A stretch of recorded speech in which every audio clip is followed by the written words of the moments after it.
On today's show, who do the Dallas Mavericks think they are? Really? Who do they think they are to come into that game and play that way against the Utah Jazz? We'll talk about that and more on today's Locked On Mavs. I'm Luka Doncic, and this is Locked On Mavericks podcast. Dallas Mavericks are NBA champions. Bang! Bang! It's good! And the Mavericks have won the game! If you don't believe, you shouldn't be here.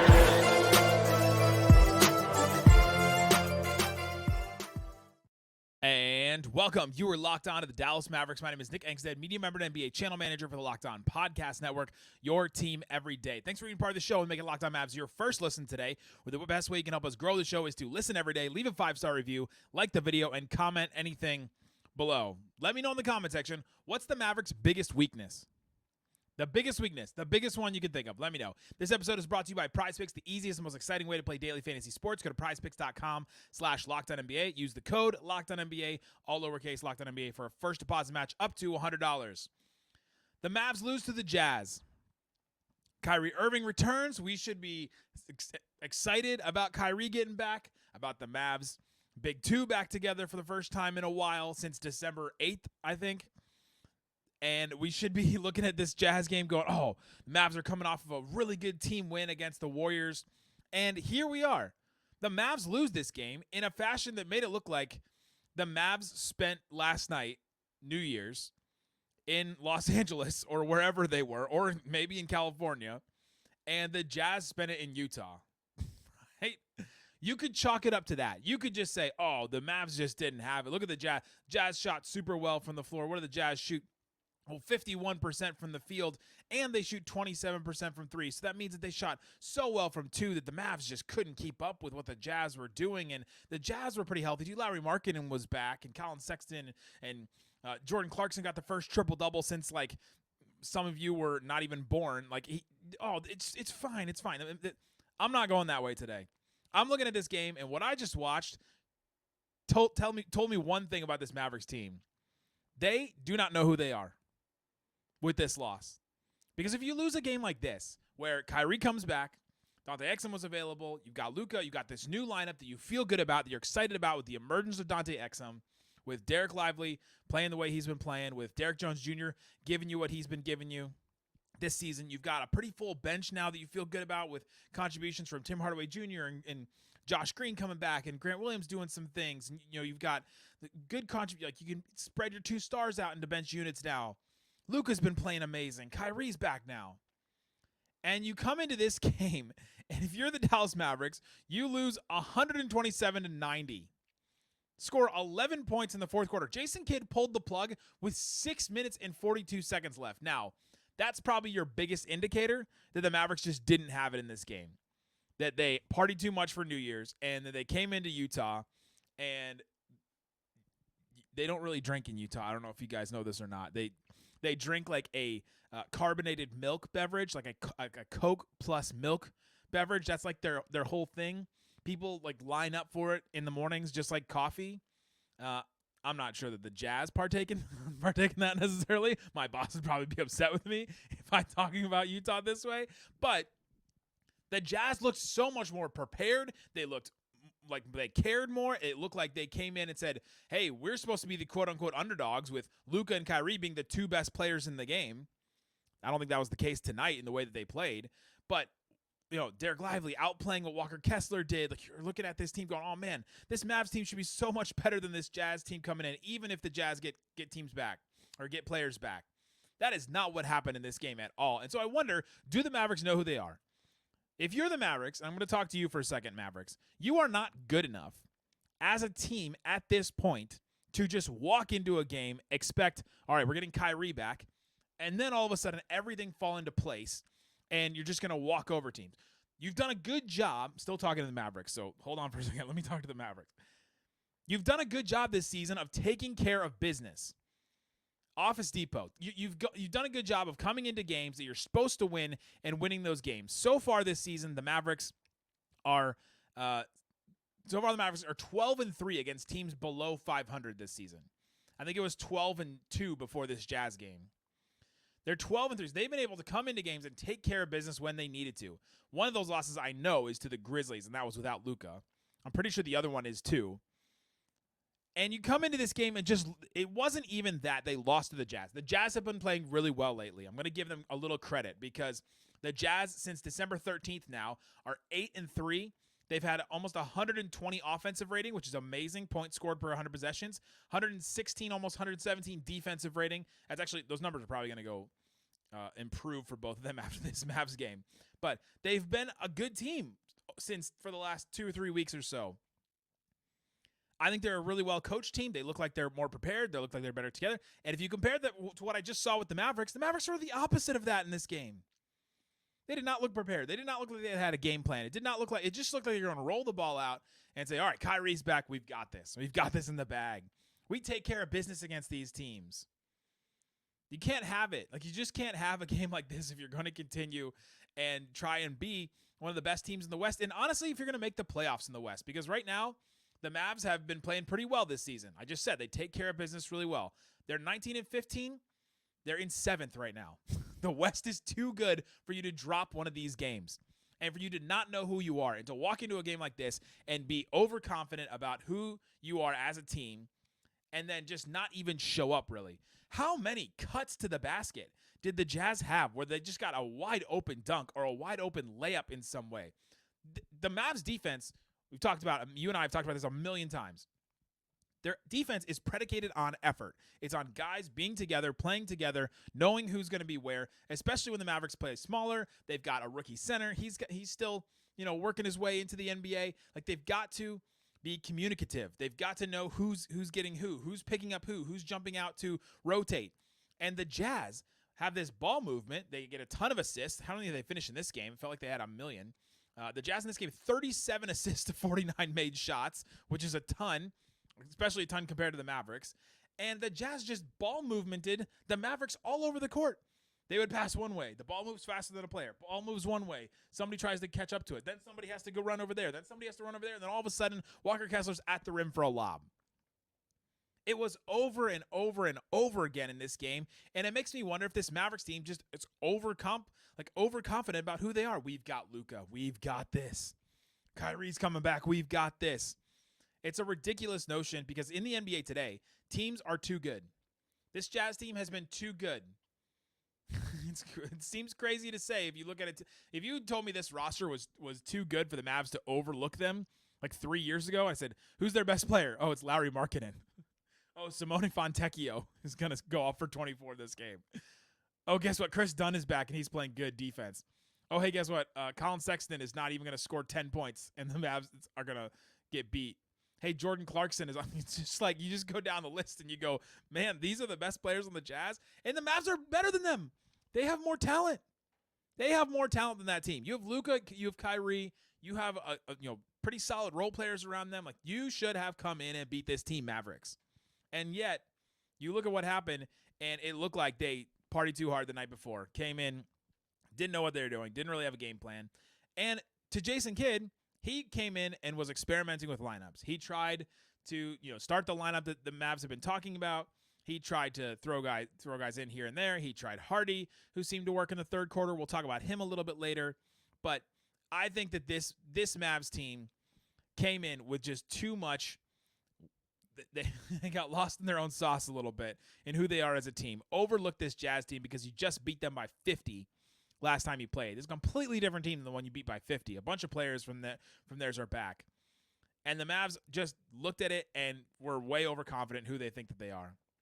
And I need this Mavs team, if they want to make the play, honestly, if you want to make the playoffs, you've got to come into games like this and take care of the business that you think that you should be able to take care of.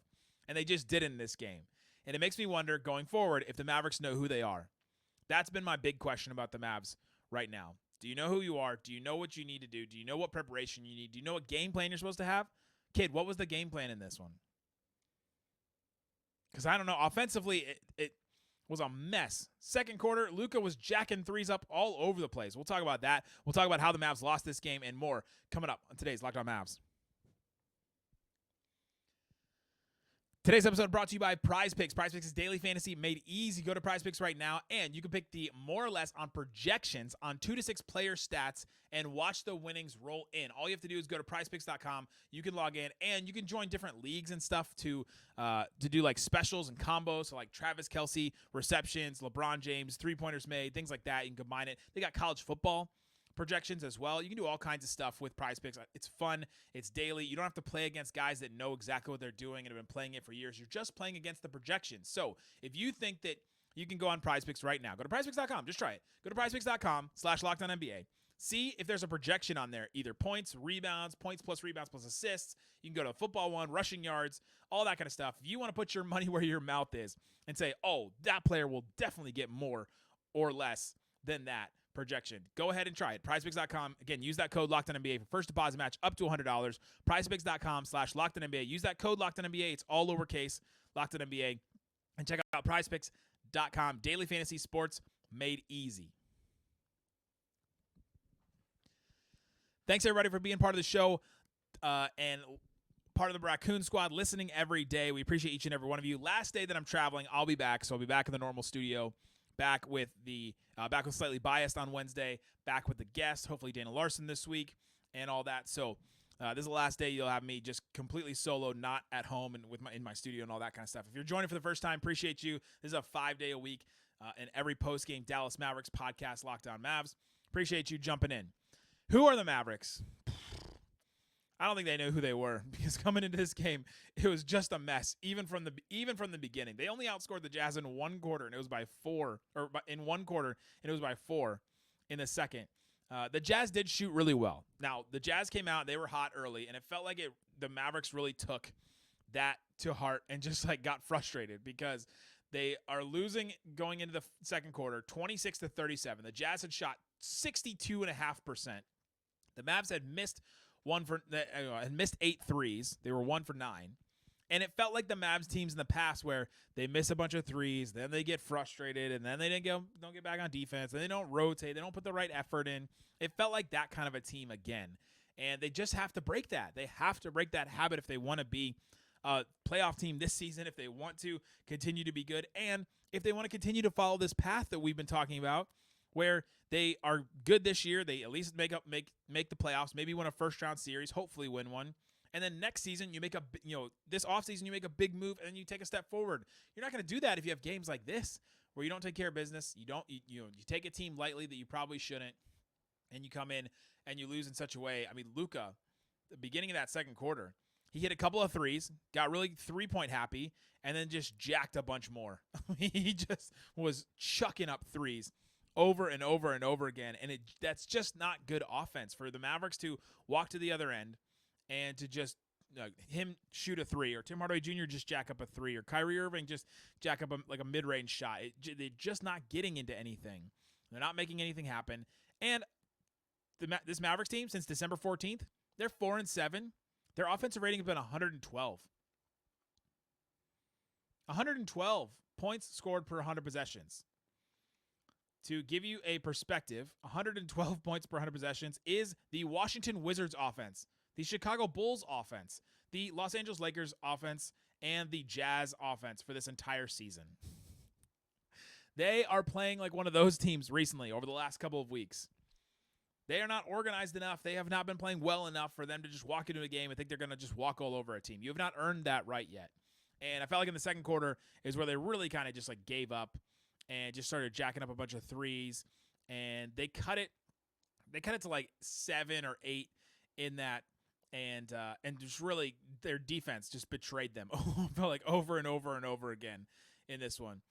The Jazz finally did start missing some, and then they cut it to 7 at halftime. And then by halftime, you're starting to look and say, okay, 7 points. Jazz shot really well. The Mavs can come back in this game. And in the third quarter, they really started playing well. It felt like they were really getting into it. Luka, Kyrie, Hardy started instead of Exum in the third quarter because Exum went out with a heel injury. He was questionable coming into this game. He's had some things here and there where he's been questionable, and so this time it was a right heel contusion that he was out for. And I would definitely rather them be cautious about Dante Exum. He's had big injuries in the past, and all of a sudden Dante Exum is really important for this team, which is kind of wild. So as much as it stunk that he didn't get to play a full game in his first game back against Utah, his former team, they needed to just play it safe with that, so I get that. Hardy started. Kid wants to go with that other ball handler next to Luka and Kyrie so they can create some more, offensive creation. They can move a little bit more. Didn't really feel like they got into a lot of that at all, really. But Hardy hit a couple of threes. Dereck Lively hit a nice paint catch on a turnaround, and then he had a nice leaner against the Utah zone. Utah went into zone because the Mavs weren't shooting very well at all. And the Mavs cut it to 3 at that point. And then they cut it to 3. Let's see. Yeah, they cut it to 3, and then they never got it anywhere closer to that the rest of the game. And the Jazz just kind of walked away with it, and they went on a run in the fourth quarter, and Jason Kidd pulled the plug, like I said, with almost 7 minutes to go, which is kind of just embarrassing. And honestly, that's the way that the game went. The Mavs defense just kind of couldn't keep up and couldn't keep the Jazz away from the rim enough for them to even for them to even feel like they could breathe in this game. The Jazz shot 21 of 23 at the rim. 21 of 23. They missed 2 shots at the rim. And I think one of them was a block by Lively. Oh my gosh, just brutal. Just a brutal game for the Mavericks to it felt like you had some momentum because the Mavericks all of a sudden have this long, homestand. And I think the Mavericks need to stack up a bunch of wins. I think tomorrow I'm going to look at this homestand and we're going to talk about why this is a very important stretch for the Mavericks season. It will not define the Mavericks season. I'm not going to go there just yet, but they need to stack up a bunch of wins, especially with Kyrie back and Luka. Homestand, you've got a bunch of teams that you're playing that are not necessarily the best in the NBA. You've got to stack up a bunch of wins coming up in this homestand. And so it would have been great for the Mavericks to have the Warriors win, then win this one with Kyrie back, use that momentum going into the next one, and then maybe you build some of it. And now it just feels like, to me, they're back to 0. The Mavericks may not feel like this, but from the outside looking in, it feels like they're back to 0 in this one. We did see Hardy go on a little bit of a run and score. He hit a bunch of shots. He hit 5 threes in this one. I'll talk about him in the third segment. I also want to talk about Lively and talk about what he did in this game because I thought we saw a little bit of growth from him. And so let's talk about that. But man, it was just weird. The only other thing I want to talk about with this game is that the Mavs tried to go small again, and they keep trying to do this. They went small about the 10-minute mark in the fourth quarter. It was kind of Jason Kidd's last-ditch effort. Say, all right, let's just try one more thing to see if we can cut this lead down. It was 79-97, so they're down by, 18? Luka, Kyrie, Tim Hardaway Jr., Derrick Jones Jr., and Grant Williams. I don't know that crew is ever going to play defense well enough to come back in a game like this. They're going to hit enough threes, and that's probably Jason Kidd's bet, is he just said, let's just see if we can hit enough threes. And Kyrie Irving went on a little 5-0 burst where he hit, a 3-point shot, then he had the steal and then one, he missed the free throw. Can we say that Kyrie missed free throw off of the end one was when it just ended for the Mavericks? It felt like it ended there. It felt like the Mavs' attempt to come back ended when Kyrie missed a free throw in the fourth quarter because that never really happens, and yet it did in this one. And then about 2 minutes later, or about a minute later or so, the Jazz hit a couple more just shots right at the rim. I mean, honestly, dunks right at the rim. And Jason Kidd called a timeout.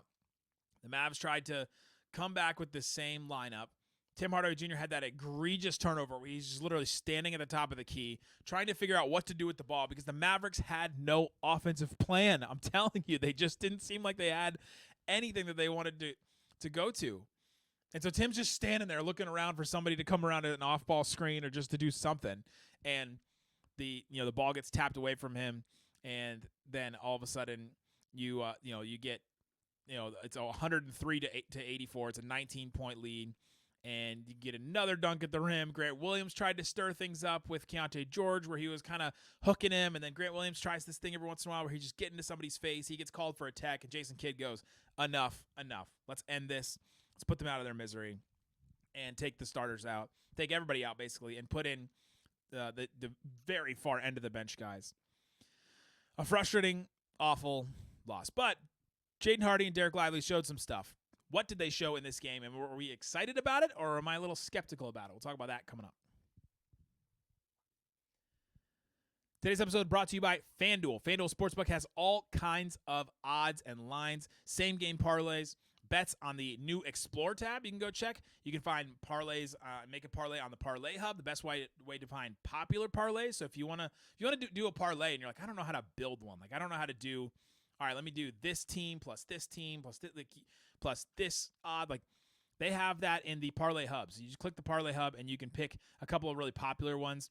There's one for, let's see. There's one for there's one for a Sixers Bulls game. Tobias Harris, 15 points. Kobe White, 20 plus points. DeMar DeRozan, 25 plus points. Joel Embiid, 30 plus points. If you think all those are going to hit, you can put down $10 and you can win $47 if you want to do that one. So they have all kinds of other stuff like that. But check it out on FanDuel.com/LockedOnNBA. And right now, new customers get $150 in bonus bets guaranteed when you place a $5 bet. A $5 bet, not even on a money line anymore, just a $5 bet. So go check it out. That's $150 in bonus bets. Visit FanDuel.com/LockedOn to make your first bet and to make your first bet a layup. FanDuel, official partner of the NFL. All right, Isaac, let's get into this third part here where I want to talk about Jaden Hardy and Dereck Lively. Let's start with Jaden Hardy. He's had an up-and-down season this year where he's had some games where you come in, you feel good about what he's bringing to the table, and you've had others where you go, man, it just don't see like there's any growth from Jaden Hardy. In this game, 17 points, gets the start at the third quarter instead of Dante Exum. He hits 5 of his 9 threes, 3 rebounds, 1 assist, 2 turnovers, and he plays about 21 minutes, played into the fourth quarter, played some of the garbage time minutes as well. Am I encouraged or am I discouraged by Hardy? I was not very encouraged by this game, to be honest. I think his process has been good at times. I think there was a segment in this game where I saw him make some really good passes and try some stuff. Beginning of the second quarter, I thought he had 3 or 4 really good possessions in a row where I thought he took good shots. He missed those shots, but he took good shots. He made some good passes, and they either got deflected or it was missed. That he off the steal and a transition opportunity. He threw one up to Josh Green to dunk, and he should have just had it really easily, and Josh Green missed that one. And then he got an assist to Dereck Lively off of the pick and roll where he hit a floater. Or no, Hardy hit the floater, excuse me. And so I thought he had some good things here and there. But the problem is, with some of these games that we're looking at with Jaden Hardy, oh, this is a good Hardy game, 17 points. He hit 5 threes again. The only good games he's had this season are when he hits 5 threes. This is the third time he's done this season where he's hit 5 threes. And it feels like he's becoming just what Tim Hardaway Jr. was a couple years ago. If you can hit a bunch of open threes, you're good and you're helpful. If you can't hit threes and you can't hit these open threes, then what else are you doing for me? Because he's just driving into guys sometimes, getting blocked. He's not hitting a bunch of mid-range stuff. He had the one floater I just mentioned, and then other than that, he was he missed 5 other twos. Didn't get to the free throw line. Had the 2 turnovers as well. I mean, he's just not creating stuff that you don't feel like he's really taking steps in that way. Now, could Hardy's steps be slower than some other guys? Sure, they could be. He's got to really work on his decision-making. And decision-making in the NBA can be really difficult, especially right now when offenses are so hyped up right now. Offenses are souped up in a way that we haven't seen ever. And so every decision matters on offense so much more than they used to because teams are scoring 120 points per 100 possessions. That's insane. And so every single possession feels like you have to score in today's game because if you don't, then all of a sudden you missed a huge opportunity. Your offensive rating goes down, and all of a sudden you're not keeping up with the other team on the other side who are scoring pretty much every other time down the court.